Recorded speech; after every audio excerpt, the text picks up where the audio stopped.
ಈ ಬಿಸಿಲಿನಲ್ಲಿ ದೇಹಕ್ಕೆ ಉತ್ಸಾಹ ತುಂಬಲು ಈ ಸಮ್ಮರ್ ಡ್ರಿಂಕನ್ನು ಟ್ರೈ ಮಾಡಿ.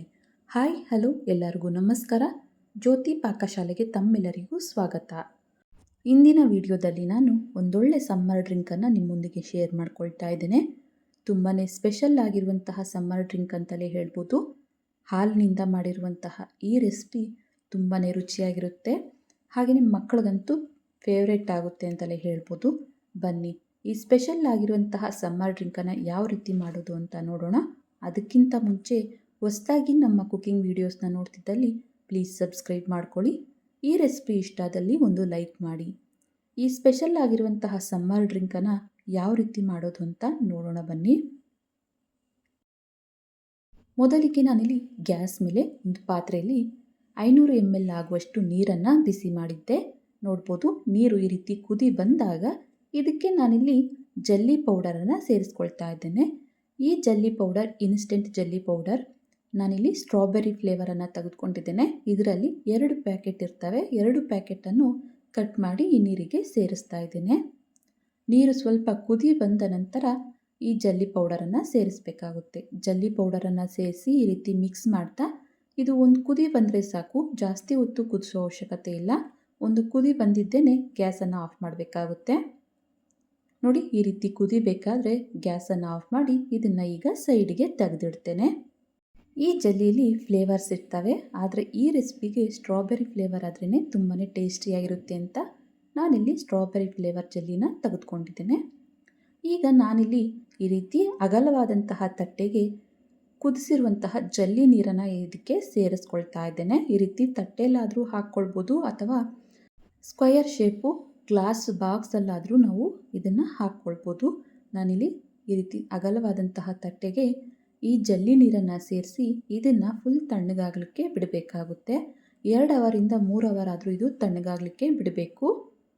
ಅನಂತರ ನಾನಿಲ್ಲಿ 1 ಟೇಬಲ್ ಸ್ಪೂನ್ ಆಗುವಷ್ಟು ಸಬ್ಜಾ ಸೀಡ್ಸನ್ನು ತೆಗೆದುಕೊಂಡಿದ್ದೇನೆ. ಈ ಸಬ್ಜಾ ಸೀಡ್ಸನ್ನು ಈ ರೀತಿ ಒಂದು ಅಗಲವಾದಂತಹ ಬಟ್ಲಿಗೆ ಸೇರಿಸಿ ಇದಕ್ಕೆ 1 ಟೀ ಗ್ಲಾಸ್ ಆಗುವಷ್ಟು ನೀರನ್ನು ಸೇರಿಸಿ ನೆನೆಯಲಿಕ್ಕೆ ಬಿಡಬೇಕಾಗುತ್ತೆ.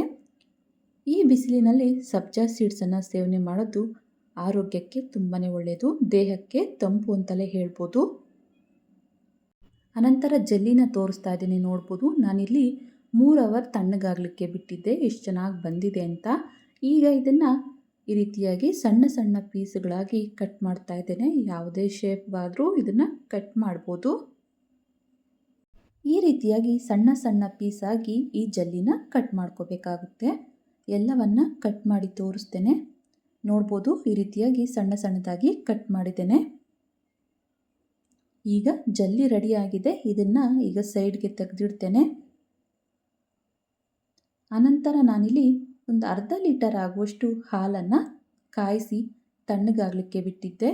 ಇವನ್ನ ನಾನು ಕಾಯಿಸಿ ಫ್ರಿಜ್ಜಿಗೆ ಇಟ್ಟಿದ್ದೆ ತಣ್ಣಗಾಗಲಿ ಅಂತ. ಸ್ವಲ್ಪ ತಣ್ಣನೆಯ ಹಾಲನ್ನು ನಾನಿಲ್ಲಿ ಅರ್ಧ ಲೀಟರ್ ಆಗುವಷ್ಟು ತೆಗೆದುಕೊಂಡಿದ್ದೇನೆ. ಇದಕ್ಕೆ ಈಗ 1 ಸೌಟ ಆಗುವಷ್ಟು ರೋಸ್ ಸಿರಪ್ಪನ್ನು ಸೇರಿಸ್ತಾ ಇದ್ದೇನೆ. ಒಂದು 50 ml ಆಗುವಷ್ಟು ರೋಸ್ ಸಿರಪ್ಪನ್ನು ಸೇರಿಸಬೇಕಾಗುತ್ತೆ. ರೋಸ್ ಸಿರಪ್ಪನ್ನು ಸೇರಿಸಿ ಚೆನ್ನಾಗಿ ಇದನ್ನು ಮಿಕ್ಸ್ ಮಾಡಬೇಕು. ಅದರಲ್ಲೇ ಸ್ವೀಟ್ನೆಸ್ ಇರೋದ್ರಿಂದ ನಾನಿಲ್ಲಿ ಎಕ್ಸ್ಟ್ರಾ ಸ್ವೀಟ್ನೆಸ್ ಆಗ್ತಿಲ್ಲ. ಚೆನ್ನಾಗಿ ಮಿಕ್ಸ್ ಮಾಡಿದ ನಂತರ ಈಗ ಇದಕ್ಕೆ ನೆನೆಸಿಟ್ಟಂತಹ ಸಬ್ಜಾ ಸೀಡ್ಸನ್ನು ಸೇರಿಸ್ಕೊಳ್ತಾ ಇದ್ದೇನೆ. ಸಬ್ಜಾ ಸೀಡ್ಸನ್ನು ಸೇರಿಸಿ ಚೆನ್ನಾಗಿ ಇದನ್ನು ಮಿಕ್ಸ್ ಮಾಡ್ಕೊಳ್ಳೋಣ. ಮನೆಗೆ ಈ ರೋಸ್ ಸಿರಪ್ ಇತ್ತು ಅಂದಲ್ಲಿ ಹಲವಾರು ಸಮ್ಮರ್ ಡ್ರಿಂಕ್ಸನ್ನು ರೆಡಿ ಮಾಡ್ಕೊಳ್ಬೋದು. ಸ್ವಲ್ಪ ಮತ್ತೆ ಇದಕ್ಕೆ ರೋಸ್ ಸಿರಪ್ಪನ್ನು ಸೇರಿಸ್ಕೊಳ್ತಾ ಇದ್ದೇನೆ. ಮತ್ತೆ ಒಂದು 2 ಟೀ ಸ್ಪೂನ್ ಆಗುವಷ್ಟು ರೋಸ್ ಸಿರಪ್ಪನ್ನು ಸೇರಿಸಿ ಚೆನ್ನಾಗಿ ಇದನ್ನು ಮಿಕ್ಸ್ ಮಾಡ್ಕೊಳ್ತೇನೆ. ಅನಂತರ ಮಾಡಿಟ್ಟಂತಹ ಸ್ಟ್ರಾಬೆರಿ ಫ್ಲೇವರ್ ಜಲ್ಲಿನ ಇದಕ್ಕೆ ಸೇರಿಸ್ಕೊಳ್ತಾ ಇದ್ದೇನೆ. ಎಷ್ಟು ಬೇಕು ಅಂತ ನೋಡಿಕೊಂಡು ಅಷ್ಟು ಜಲ್ಲಿನ ಇದಕ್ಕೆ ಸೇರಿಸಿ ಚೆನ್ನಾಗಿ ಇದನ್ನು ಮಿಕ್ಸ್ ಮಾಡ್ಕೊಳ್ಳೋಣ. ಹಾಗೆಯೇ ಇದಕ್ಕೆ ಸ್ವಲ್ಪ ಐಸ್ ಕ್ಯೂಬನ್ನು ಸಹ ಸೇರಿಸ್ತಾ ಇದ್ದೇನೆ. ತಣ್ಣನೆಯ ಹಾಲನ್ನು ಹಾಕಿರೋದ್ರಿಂದ ಐಸ್ ಕ್ಯೂಬನ್ನು ಸ್ಕಿಪ್ ಮಾಡ್ಬೋದು. ನಾನಿಲ್ಲಿ ಸ್ವಲ್ಪ ಇನ್ನೂ ತಣ್ಣಗೆ ಇರಲಿ ಅಂತೇಳಿ ಐಸ್ ಕ್ಯೂಬನ್ನು ಸಹ ಸೇರಿಸಿ ಮತ್ತೊಮ್ಮೆ ಚೆನ್ನಾಗಿ ಮಿಕ್ಸ್ ಮಾಡಿ. ನೋಡ್ಬೋದು, ಈಗ ರೋಸ್ ಮಿಲ್ಕ್ ಹಾಗೂ ಜಲ್ಲಿ ಶರ್ಬತ್ ರೆಡಿಯಾಗಿದೆ. ಇದನ್ನು ಗ್ಲಾಸಿಗೆ ಸರ್ವ್ ಮಾಡ್ತೇನೆ. ಈ ಬೇಸಿಗೆಯಲ್ಲಂತೂ ಹೆಚ್ಚು ಹೆಚ್ಚು ತಂಪು ಪಾನೀಯಗಳನ್ನ ಸೇವನೆ ಮಾಡಬೇಕು ಅನಿಸುತ್ತೆ. ಹೊರಗೆ ಅಂಗಡಿಗಳಲ್ಲಿ ತರೋದಕ್ಕಿಂತ ಮನೆಯಲ್ಲೇ ಈ ರೀತಿ ಹಾಲನ್ನು ಬಳಸಿ ಜೆಲ್ಲಿನ ಬಳಸಿ ಮಾಡಿಕೊಟ್ರೆ ಮಕ್ಕಳಿಗೂ ತುಂಬಾ ಇಷ್ಟ ಆಗುತ್ತೆ. ಈ ರೀತಿಯಾಗಿ ಈ ಸಮ್ಮರ್ ಡ್ರಿಂಕನ್ನು ಗ್ಲಾಸಿಗೆ ಸರ್ವ್ ಮಾಡಿ ಗ್ಲಾಸ್ಗೂ ಸಹ ನಾನಿಲ್ಲಿ ಒಂದೊಂದು ಐಸ್ ಕ್ಯೂಬ್ ಹಾಗೂ ಜೆಲ್ಲಿನ ಈ ರೀತಿಯಾಗಿ ಹಾಕ್ತಾ ಇದ್ದೇನೆ. ಈ ರೀತಿಯಾಗಿ ಹಾಕಿ ಇದನ್ನು ಸರ್ವ್ ಮಾಡ್ಬೋದು. ನೋಡಿದ್ರಲ್ಲ, ತುಂಬಾ ಸಿಂಪಲ್ಲಾಗಿ ರುಚಿಕರವಾಗಿರುವಂತಹ ಹಾಗೂ ಆರೋಗ್ಯಕರವಾಗಿರುವಂತಹ ಒಂದೊಳ್ಳೆ ಸಮ್ಮರ್ ಡ್ರಿಂಕ್ ರೆಸಿಪಿನ. ಈ ರೆಸಿಪಿ ನಿಮಗೆ ಇಷ್ಟ ಆಗಿದೆ ಅಂದ್ಕೊಳ್ತೇನೆ. ಇಷ್ಟ ಆದಲ್ಲಿ ಈ ವಿಡಿಯೋಗೊಂದು ಲೈಕ್ ಮಾಡಿ, ಕಮೆಂಟ್ ಮಾಡಿ, ಶೇರ್ ಮಾಡಿ. ಇನ್ನು ಯಾರೆಲ್ಲ ಸಬ್ಸ್ಕ್ರೈಬ್ ಮಾಡ್ಕೊಳ್ತೇ ವಿಡಿಯೋನ ನೋಡ್ತಿದ್ದಲ್ಲಿ ಪ್ಲೀಸ್ ಸಬ್ಸ್ಕ್ರೈಬ್ ಮಾಡ್ಕೊಳ್ಳಿ. ಧನ್ಯವಾದಗಳು.